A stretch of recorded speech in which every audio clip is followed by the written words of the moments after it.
Welcome to this week's episode of Conundrums. I'm Jay Michael.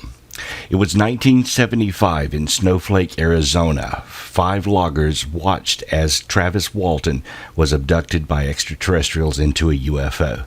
One of those loggers was Steve Pierce, and he rarely does interviews, but we have him tonight as a guest on Conundrums. He'll tell his side of the Travis Walton abduction case story next on Conundrums.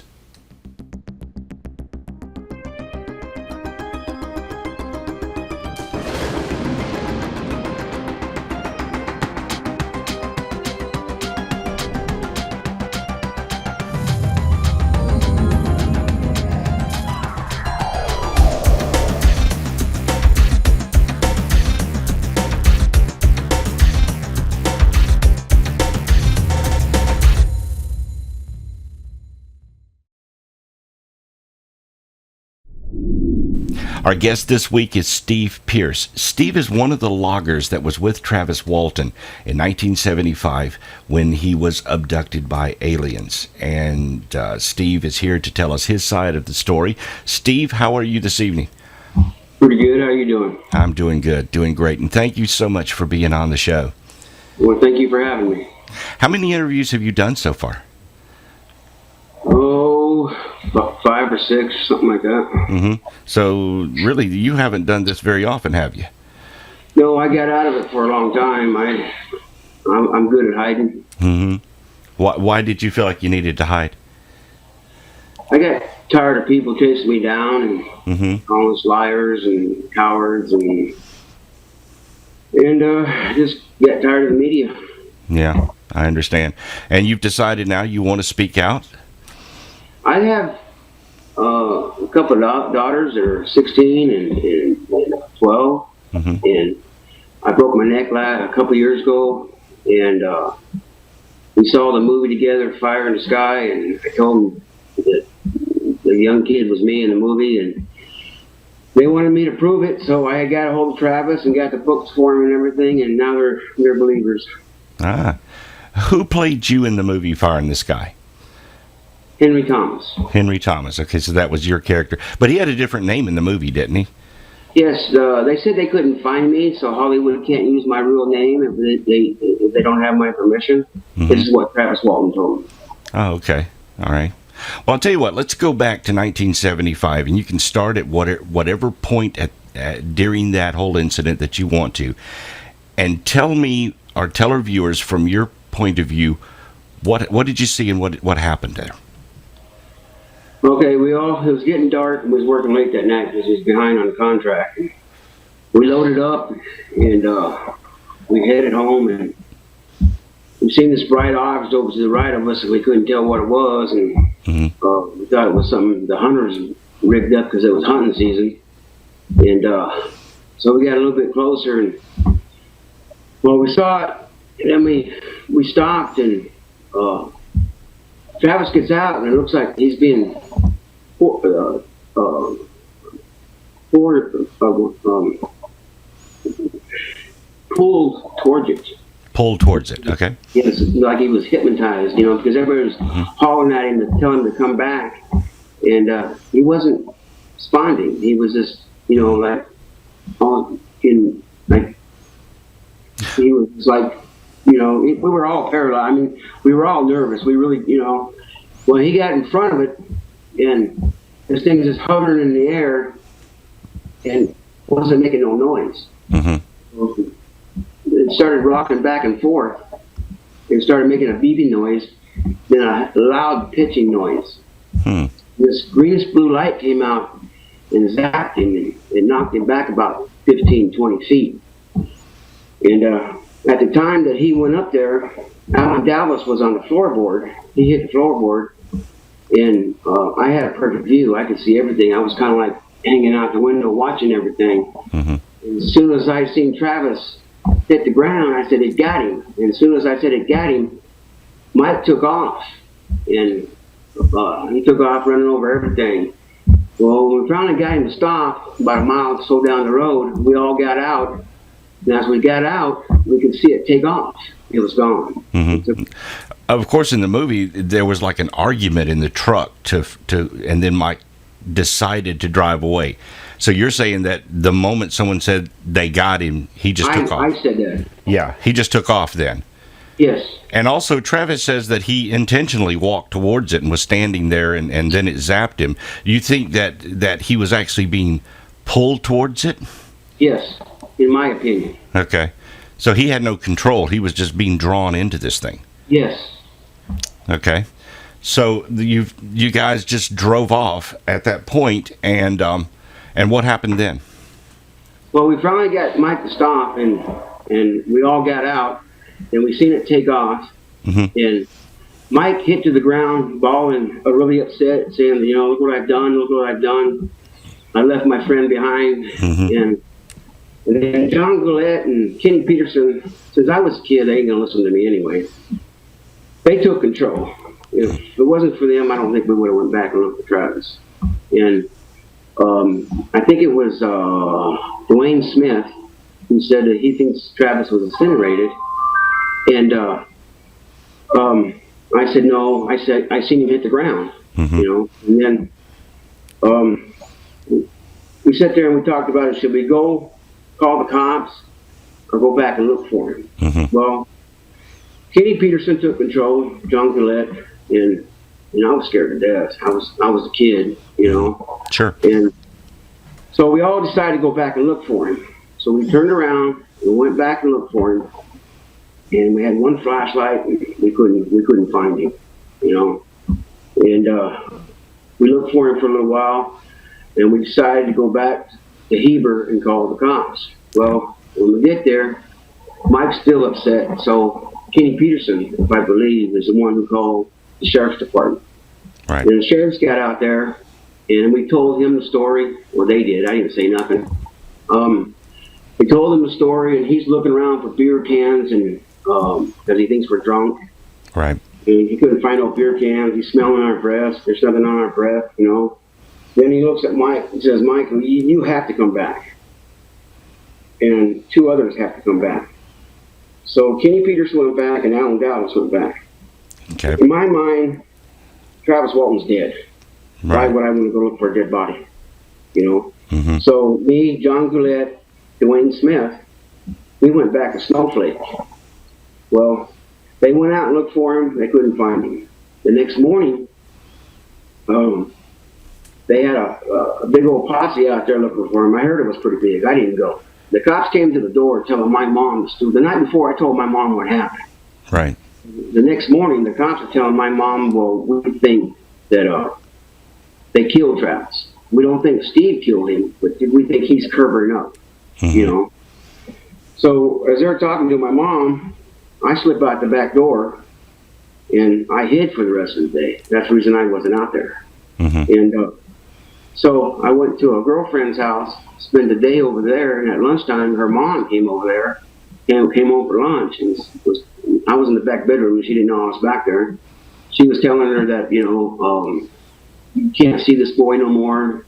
They killed Travis, So she left, and she came back in there, and then she let me hang out for the rest of the day until they came back. And when they came back, I came back out of hiding. And all that week,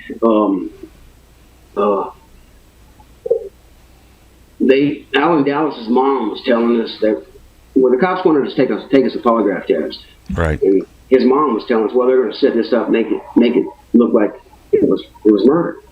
We're all going to look guilty on this polygraph test. Right. You thought at that point that they were trying to pin it on you. Yes. Mm-hmm. Yeah, for murder. Well, see, in the state of Arizona, you don't need a body. Right. For murder. And since I was involved in it, even if I didn't do the killing, I would be just as blamed as everybody else because I'm covering it up. Right. So they thought I was helping them cover it up. And they thought John Gillette did the killing. I'm pretty sure. And because according to him, they had a cop following him all the time. They were searching, for Travis and asking, well, you might as well just tell us the truth, what really happened, Mm-hmm. Well, that's his story. But anyway. Was he the one that had the criminal record? No, that was Alan Dallas. Dallas, okay. Yes. Okay, go ahead. Well, they took us, they wanted take us a polygraph test. So they set this polygraph test up in Holbrook, and I wasn't going to go. I thought they were going to, fix it where we were guilty, So the morning that this happened, I was going to sneak out the back door again, hide again. I really got really good at hiding in 35 years. and so I snuck out the back door again, and there was the cops. Well, they made me go. My mom came out there and said, "You're going, you're going, you're going." So my mom put me in the car. My mom took me to Holbrook. I'm 17. I live at home. Right. We get there. Everybody's arguing with each other. What they're going to say, what questions they're going to ask. I'm not saying a word. I didn't say very much for like 5 days.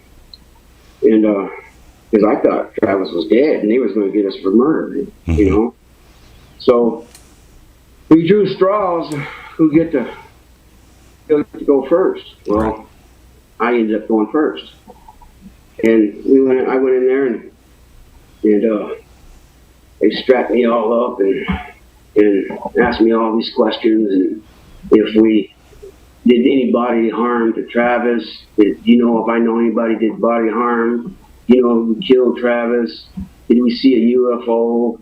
And I passed it. I passed it with flying colors, but one of the guys didn't pass it. Which one? Alan Dallas. Okay. But he passed it. It was inconclusive. It wasn't like he flunked it. But I believe they did that just to scare us. Because we were coming up like we were telling the truth, because we were telling the truth. And the cops were just trying to trick us, And then the next day is when Travis came back. When did you find out that Travis was back? That evening, he came back early in the morning, I believe, and I heard about it. That next evening he came back. How did you hear about it? Somebody came by and told us that he was. But I didn't see Travis for 2 or 3 days after that. So you didn't just immediately go see him? No. Okay. Did any of the other group immediately go see him? I think Mike did. They all did. I see. After he came back, everybody thought it was a joke. We set this up because Mike was behind on his contract, and this was all nothing but a hoax. So we ended up being the laughing stock of the town. After that, 5 days we were murderers. And after that, it turned into people laughing at us.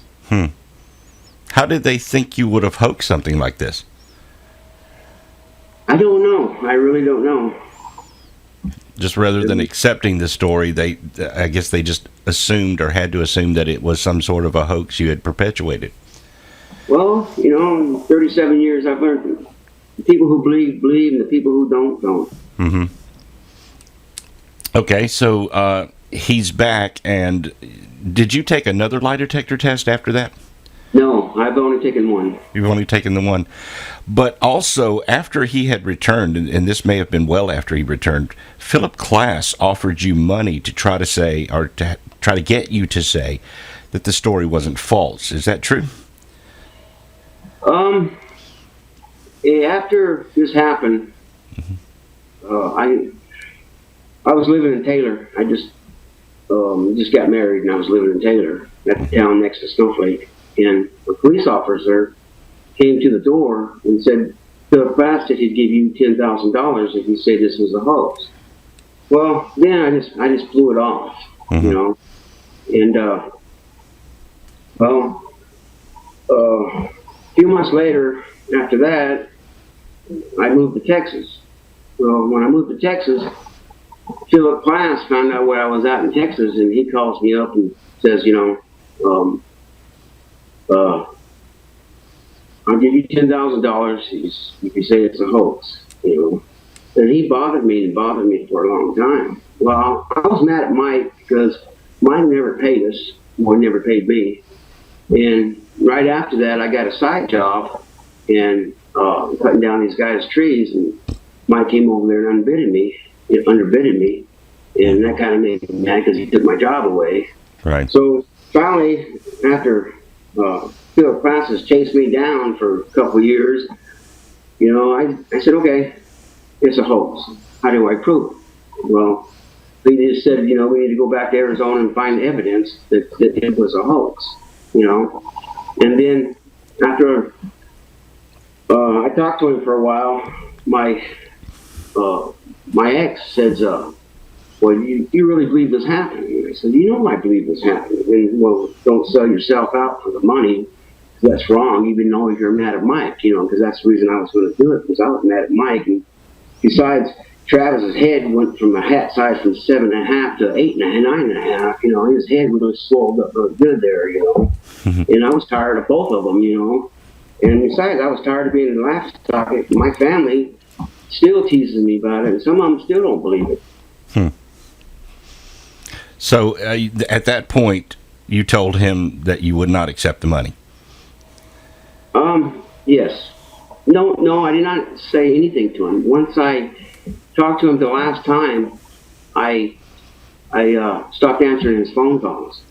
And then I moved to Utah, and I was at work, and I got a phone call saying, this guy wants to talk to you. It's about an episode that happened in Arizona, and so I figured it was Philip Glass again. But I never returned the call. I can't prove that it was Philip Glass or not, But originally, when you talked to him on the phone, you were talking to Philip Glass. You knew that when he originally offered. In Texas? Yeah. Oh yeah, I talked to Philip Glass quite a few times. Okay. Why would he do that? Why do you think he was trying to offer you money for you to change your story? He was looking for a story, I guess. I don't know. He didn't believe the story, and he didn't like Travis. But how many people really do like Travis? Well, anyway, he really believed this was a hoax. Mm-hmm. He thought he could, pay me off to do it, and I almost took the money, just for the money, but I didn't take it. Yeah, that's integrity for you there. Okay, let's talk a little bit about Travis himself. You commented earlier that his head swole. So after this incident, did you and him sort of separate, go your separate ways, or are you still friends today? Well, last time, besides last year was the first time I saw him in 30-something years, last summer. I've seen him 3 times since then.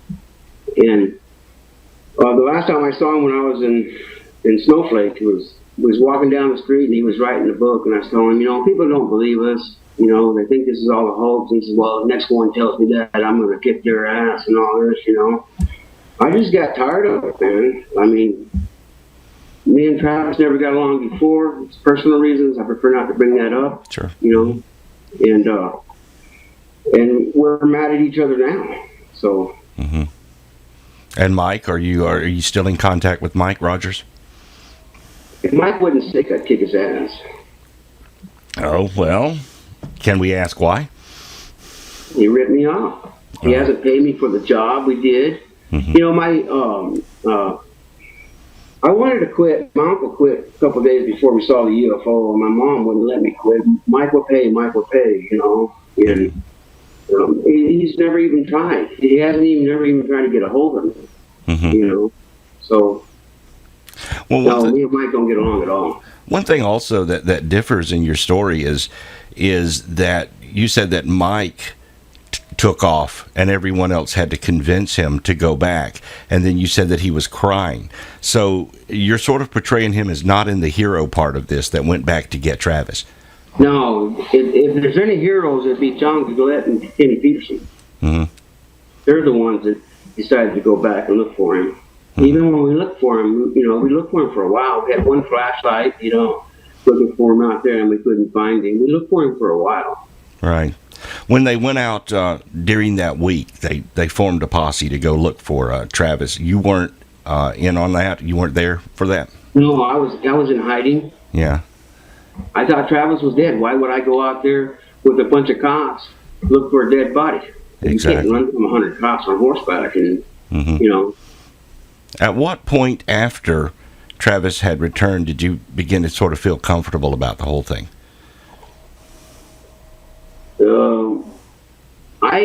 was glad Travis came back for my mother. Mm-hmm. You know, because she was believing the cops that we killed him. You know, and what do you mean by comfortable? Well, where you felt like you could you could talk about it again, where you didn't feel like you needed to hide. Last summer. So you've carried this literally for 30 years or so. Yes. Mm-hmm. How I knew they made a movie was in 93, 94. I was in a truck stop because I became a long-haul truck driver. Mm-hmm. And I was in a truck stop in Barstow, California, getting fuel. I just got loaded, and I went to pay for my fuel. And then I went to the restroom. When I came out of the restroom, truck stops have TV rooms, and I went inside the TV room to see if anybody was going to drive the rest of the night. Mm-hmm. And there was Travis Walton on HBO talking about fire in the sky, and that's how I knew they made a movie. Mm-hmm. Did Travis contact you and discuss with you when he wrote the book, your part to be in that book? No. And so you found out about the movie literally after it had been done.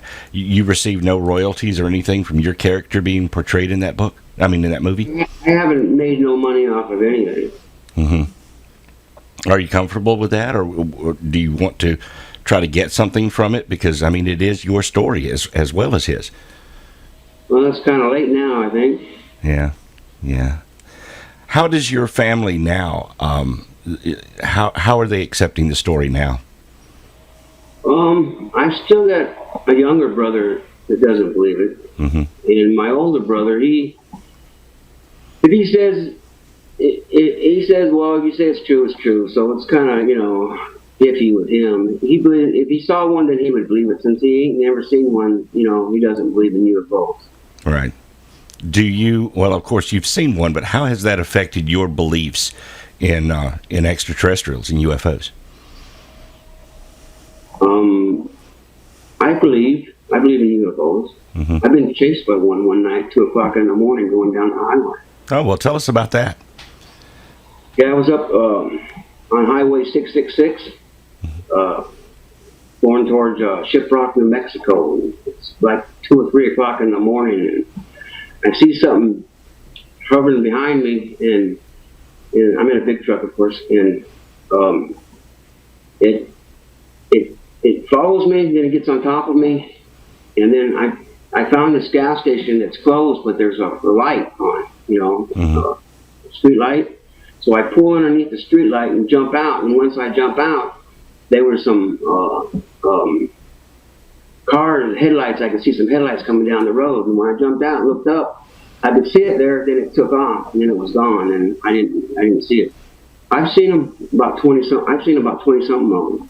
Oh wow! So that's a lot of encounters, and this has all occurred since the Travis Walton incident, or the incident in Snowflake.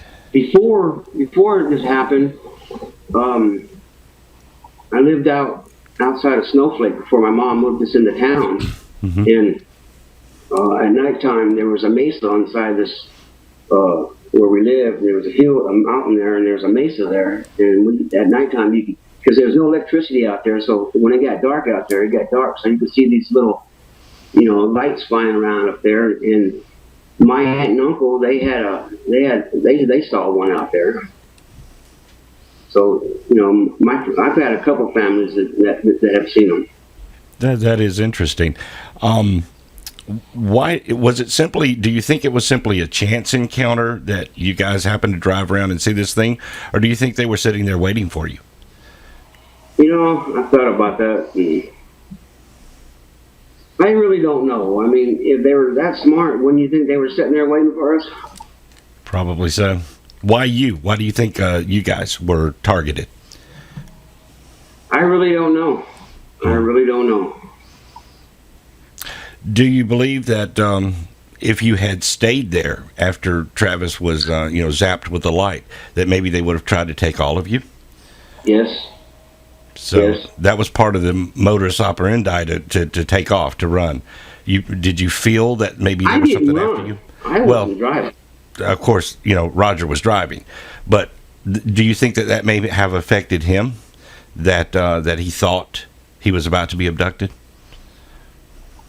I think so. Yes. Mm-hmm. And plus, he had the rest of the crew to worry about. Right. So you didn't necessarily perceive it as a unknown of something that had happened to them. You were perceiving this as a spaceship and that they could possibly come after you. Yes. Yeah, when we took off, Mike kept hollering back, see if it's following us, see if it's following us, because we thought it was going to follow us, you know, and it didn't follow us. During the 5 days, as you guys were together, did y'all talk about extraterrestrials and what you thought it was? I didn't talk to none of them. I stayed away from everybody. Right. I stayed in my own little world. I was scared to death. I thought Travis was dead. Yeah. There was.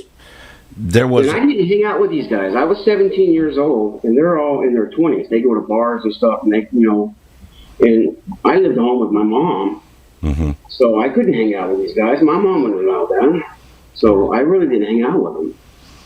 There was also a UFO investigator at that time. I think it was maybe the APRO or something that had tried to essentially inject himself into the story. That was during the 5 days that Travis was missing. Did you ever talk with him? No. You talking about the hunter?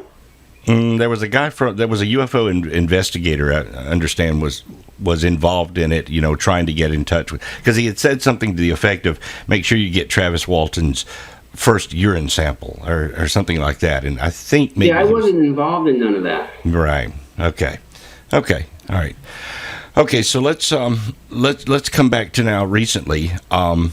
You've done a few interviews. Are you comfortable talking about this now? No, I'm really nervous right now. Really nervous being on TV? Yes. Well, see, everybody now thinks I want to get in this because I want to be famous. Right. I don't want to be famous. I just do this because my kids wanted me to prove that I was there. You know, and I'm doing it for them. You know, and people say we need to get the word out. I really don't understand that part, but you know, but I really believe Travis got zapped by a UFO and they wanted him. That's my opinion. You know. If you were given the chance, would you? You know, Travis does the UFO conferences. He speaks at them. Would you do that? I've done two of them, three of them so far, and yes, because it's nice to be in front of people who believe. And these people who come out there and see us, they believe our story. For years, you know, people call us liars, and you know, we made all this up, you know, and it feels good when someone comes up and say, you know, stick with it. You're doing, you know what I mean? It makes you feel good, yes, because they believe you. Do you think it would be possible to get a complete reunion of all you guys back together again? Are you in contact with enough people to do it, or would you be against that? I would do that. I would be civil. You know, I mean, I'm 54 years old. I'm not going to, you know, I might tease Mike, but, you know, I wouldn't, you know. And the only one I really get along with is John Goulet. Me and John are still friends. Okay. And how often do you today, now that you've somewhat come out with it, and people know you were one of the loggers, how often today are you asked about it? Lately, quite a bit lately. People ask me about it. They call me on the phone and they text me and email me and ask me about it. Do you think that that there is enough proof out there now that it did happen, or at least for you personally? Well, I believe it happened the day it happened. I really believe this. I mean, it really happened.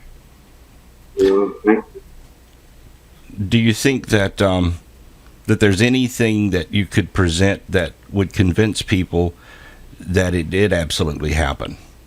I mean, any kind of evidence from you personally? No, I don't have no kind of evidence. Right. Because I got away from it for a long time, so, you know. Okay. You and Mike Rogers, apparently you don't get along. Travis maybe a little iffy that you get along. You had mentioned earlier about his ego. I mean, what has changed with Travis that you think, that's made him sort of egotistical about it? Well, you mean back then? And till now? I don't know. This is, to me, that, I don't know, his head gets swollen. That's all I know. I mean, it seems like it's always been about him and not about us. Right. And it wasn't for us, he wouldn't have a story. Who would believe just him? Yeah. And he's left us out of it for so long. And now he acts like he wants us in it, but I don't know if he really does or not. So. Okay. The part or the time that he was on board the UFO, of course, that's completely different from what was portrayed in the movie.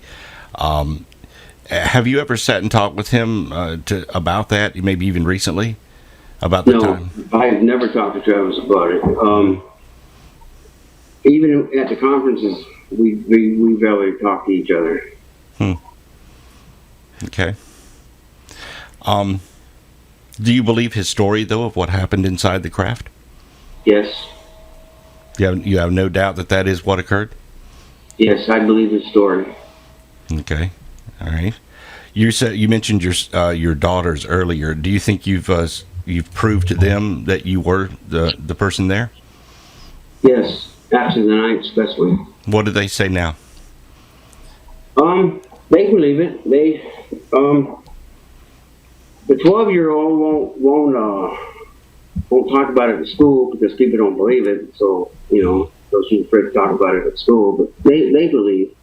Mm-hmm. When did you start driving trucks? Back in the 80s. Do you own your own truck now, your own trucking company, or do you just outsource? No, I'm retired. A couple years ago, I fell off a load and broke my neck, and they retired me. I'm on disability. Okay. Well, let's go back now. We've talked about you and recently. Let's go back now to 1975 and the incident that had occurred there. When you guys, I think some folks may think that you guys were like best friends or something that were up there. You hardly knew each other, right? Yeah, we knew each other from town, but no, I didn't hang out with them, no. Had you ever worked with them before on any other jobs? No. One of your contentions was being paid for the job. Was this like I know that that Travis had or Roger had the contract to cut the trees. Where you would have been paid directly from the Forestry Service or from Roger himself? Okay, what I understood is we had to get so much done before the Forest Department would pay Mike, and then Mike would pay us. And we were behind anyway, So if Mike didn't get paid, we didn't get paid. Okay. The one doesn't have nothing to do with the other part, I'm concerned. Right. Just because Mike didn't get paid doesn't mean we shouldn't get paid. Actually. Okay. And it is 1975. You're in the truck together. You're coming home from cutting trees that day. Who was the first person to see the UFO?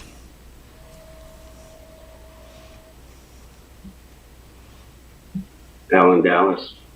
He was the first one to mention it. Yeah, I think so. Yeah. Your first impressions of it, what did you think it was? Something the hunters, made up for hunting season. Like, what would that be? I don't know. I really sure wasn't what it was until we got close. And then even when I saw it up close, I didn't believe what I was seeing. Because this thing was just covered in the air. It was not even moving at all. It was just, and it didn't even move until Travis got in front of it. Okay. Describe what it looked like. It was like two cake pans on top of each other. I mean, and then it was a bright white color. It ain't nothing like the movie, like the movie, What color was it? It was white. White, all white. I mean, a white color that I've never seen before, a bright white. It was glowing? Yes, it was. I mean, it was. Yeah. How high off the ground was it? About 30 feet. So it was below tree line? Yes. I mean, it was close enough. It was probably 100 feet from it, you know. It was close enough we could spit on it. I mean, it was right there. So when Travis got out, how close did he get to it? Right in front of it. In front of it or directly under it? I'd say right in front of it. Okay. How did the beam look? What did the beam that hit him look like? It was a bluish green light, and when it hit him, it kind of like lit up the whole sky. I mean, it was awesome. I could see that over and over again. Did it seem solid, or did it seem like a light beam? Well, as soon as it hit him, the light went away. So, you know, once the light came out and hit him, and by the time he hit the ground, the light was already gone. Okay. So it was just more like an instantaneous flash of light. Yes. And did you see him actually come up off the ground? No, he never came off the ground. So it just pushed him down? You mean like it did in the movie, picked him up and threw him back? Right. That didn't happen. It hit him, and he flew back about 15, 20 feet. I mean, he just pushed him. Yes.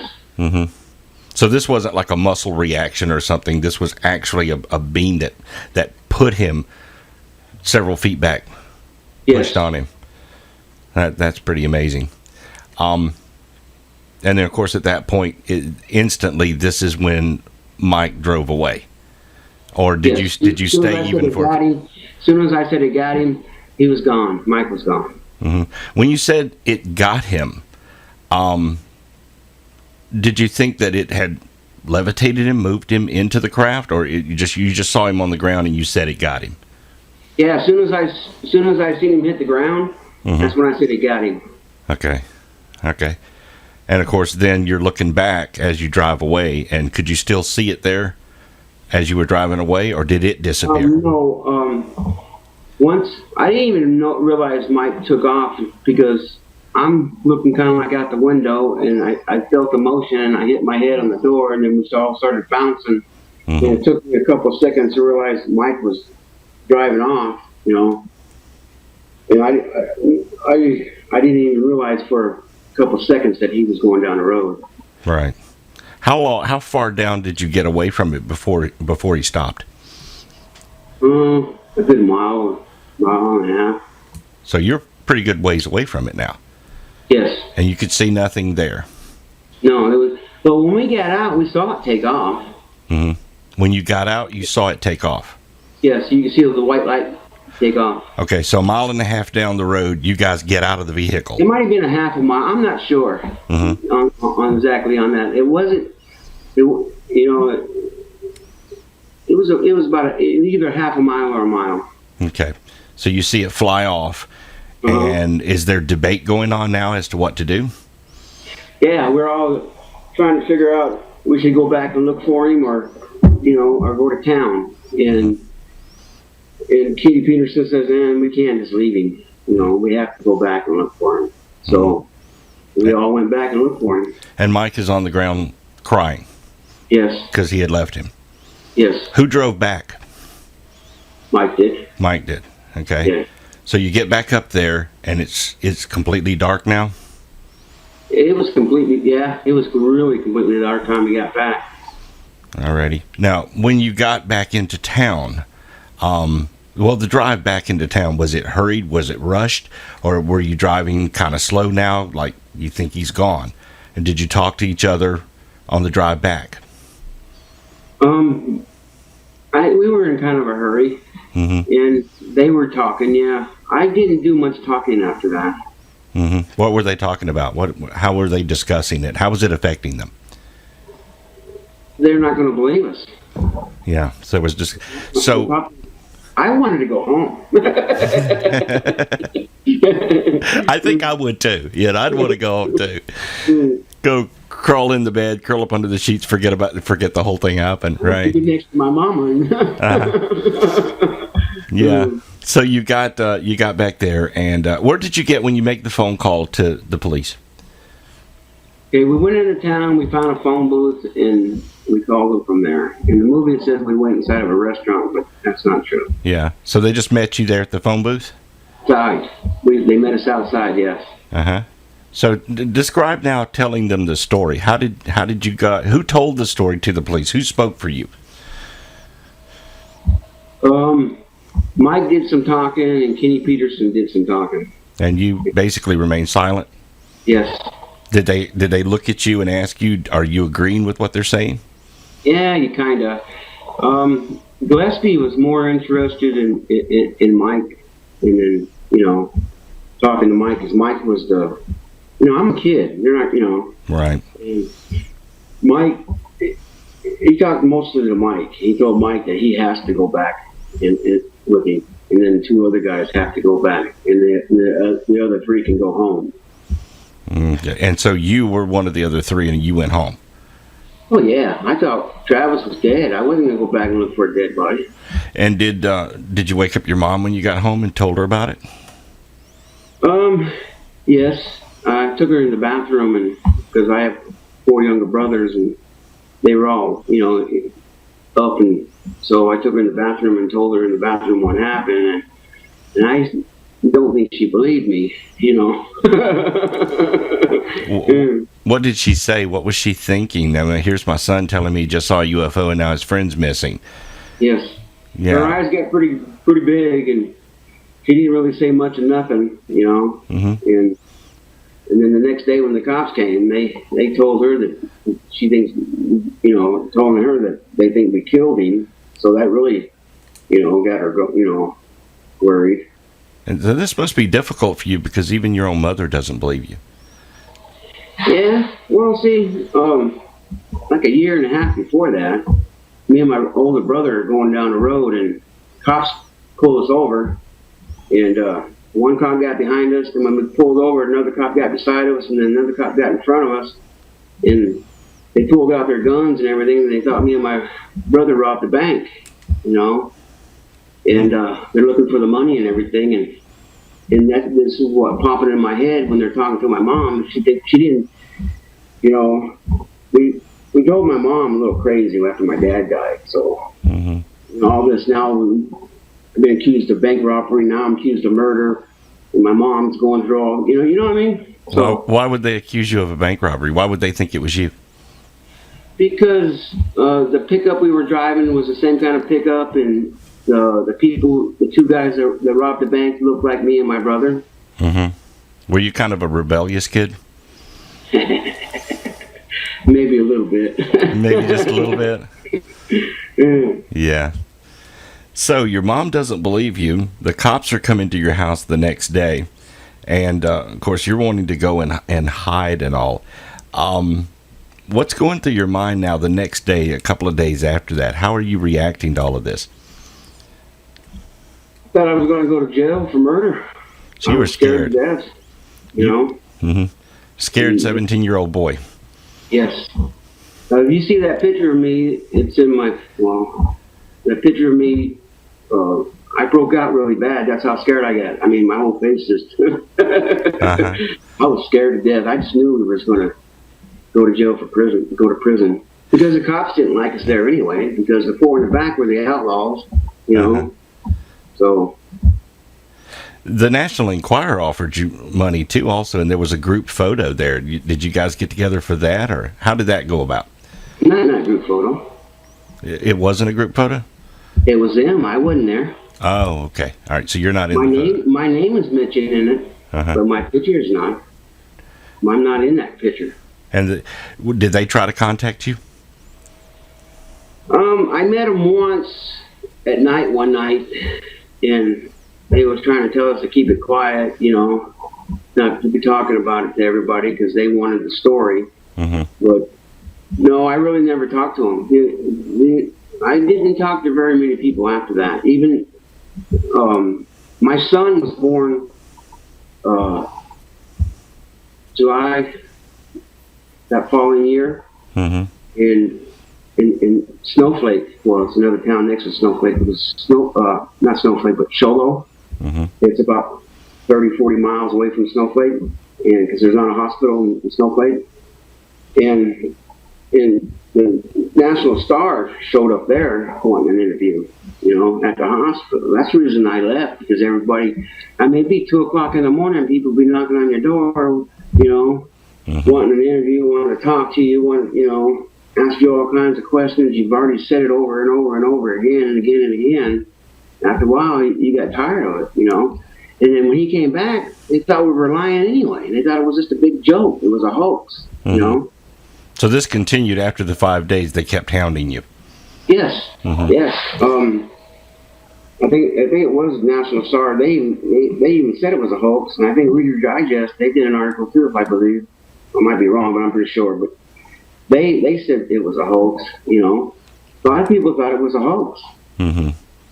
Did the police show up after Travis returned and let you off the hook, let you know, hey, he was back, or you just? It wasn't the cops that told us. It was one of the people in town that were close friends with Travis. How long had he been back before word got out that he was back? Well, I didn't know until the next evening, so he was back quite a while, I guess.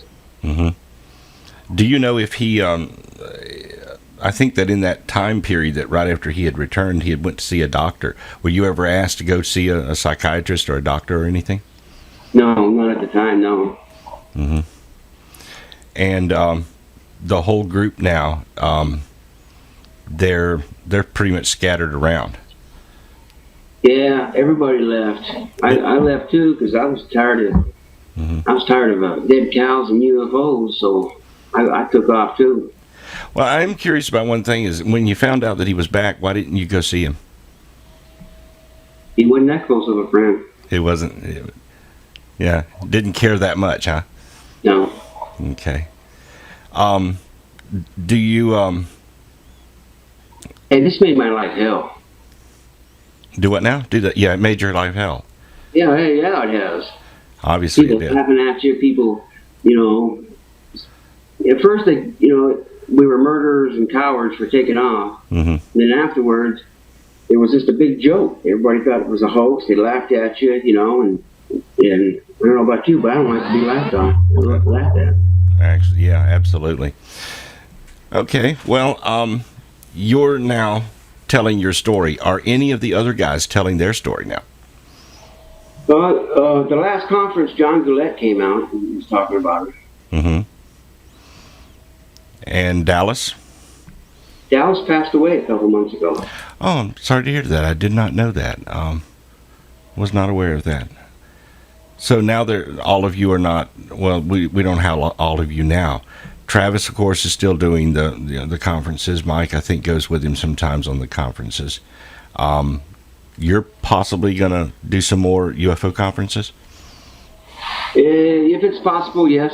I'll do. I'll do a few. Someone asks. Okay. Yeah. Well, if someone wanted to, are you open to let people contact you and ask you questions about the incident? Do you want that? Are you seeking that? Or do you not want Anybody can call me and ask me anything they want. Mm-hmm. Do you have a means? Maybe you want to mention your Facebook page or a means by which someone could get in touch with you? My email is steve.pierce@hotmail.com. Mm-hmm. So if anyone wants to talk with you about the encounter, or perhaps even invite you to be at a conference, you would be willing to talk with them about it? Yes. Fantastic. Well, Steve, I want to thank you personally for coming out and telling us your story on Conundrums. It's been fascinating. I know we kind of jumped around and covered a lot of different things, but I also know that it's a little difficult for you to tell this. Can you tell? You're a little nervous. Yeah. Well, it was nice meeting you. Nice meeting you too. I didn't want to just hit it all at once, so we sort of spread it out a little bit over the 50 minutes we've been talking. But I'm really glad that you are telling your story now. And you said that you're not sure why you think that that you should tell the story, or why people feel that you should tell the story. But let me just say that it's very important to many people to hear you, and to see you, and to and to understand you as you relate what happened back then. Well, thank you. Thank you, Steve. Thank you for having me on your show. Fantastic, and we will see you next time on Conundrums.